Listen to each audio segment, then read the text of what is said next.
Alam mo ba yung ibig sabihin ng AM at saka ng PM?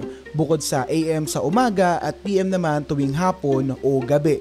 Ang ibig sabihin ng AM ay ante-meridiem, ibig sabihin before midday o bago magtanghali.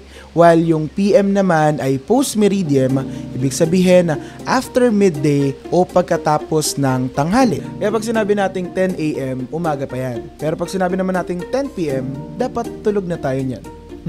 Pero 2 AM natutulog no? Anyway, hindi lahat ng bansa AM at PM ang ginagamit dahil yung iba gumagamit ng 24-hour format. Halimbawa, 13 para sa 1 PM. Pero nakakalito kasi ito kaya ang ginagawa ko kapag 1 to 12 that's AM at 13 to 24 naman that's PM.